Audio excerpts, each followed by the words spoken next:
have no time for fun. You know, I've been a 4-time champ, you know, and I've been 6-time runner-up.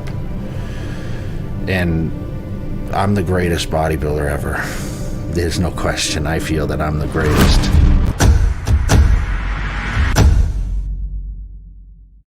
I had a family trying to pull me towards the concrete business and be something that I wasn't really in favor of, and I wasn't sure what I wanted to do and thought I wanted to be a police officer. I still was uncertain. I dedicated myself to bodybuilding with the mindset of not necessarily becoming the greatest bodybuilder. I was a huge fan of cartoon characters, whether it be Spider-Man or Superman or these kind of characters. And I remember picking up magazines when I was 12. You know, I saw Chris Dickerson, former Mr. Olympia. I thought, wow, I want to look like that, because that kind of rivaled what I thought as like superhero type physiques. Little did I realize how far it would actually take me. I didn't know much history. I kind of read about Arnold a little bit. So I knew I dedicated myself to the gym, and I loved every minute of it.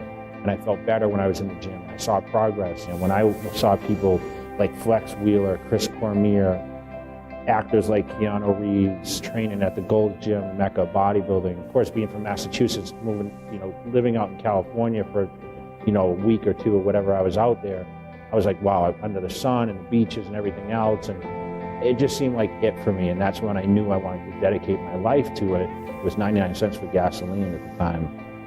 And I remember I used to scrounge up change, and I would put $2 of gas in my truck just to drive to the gym. And so many times I ran out of gas on the way home because I didn't have enough. But all I cared about was going to the gym. I didn't care if I made it home, but I would be running close to E all the time, but I was going to the gym, and that was the most important part. So I didn't have money, but I was able to go to the gym every day. Then once I got on stage, I was coached into competing at the age of 18, about 6 months after training. I had to win something in order to get noticed. And fortunately for me, I won teenage nationals, and then I won a show at 22, and then I turned pro my first time out at 23. I was marketed positively by Joe Weider, and he created that first step. I was paid to endorse his supplements, and from then it just snowballed, and the brand was built. Now, you actually built an empire, though, around being the second place finisher until finally destroying it. It's funny looking back now, because I've been on the sidelines and I've kind of watched what goes on, and listened to all the fan appeal and everything else a little more instead of being so competitive in my mind. And I understand now those second place finishes, as frustrating as they were, really kind of built what it was for the setup for when I did win. I gained a lot of great fans, and then being the champion for 2 years, then losing the title, being kind of written off, and then coming back and winning the thing. I mean, when they had contenders, philheath, you were a contender that year. That's right. You guys were supposed to win in 2009. I came back and won. You destroyed everybody that year. Yeah, I remember. So it was, those kind of things where, you become the champ, then the fans start to turn. They want to see you defeated, then you lose, and then you're like, it's almost like a second, second coming of what you do. I've been in bodybuilding as an art. We go in the gym. We use the mirrors to judge and carve and shape. We work to the pumps, and we work to increase our arm size or leg size, whatever it may be. And that allows us to be able to create that art form.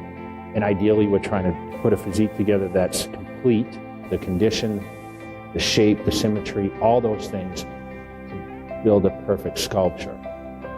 And that's what I see bodybuilding as. I call it a sport, I call it a hobby, I call it a career.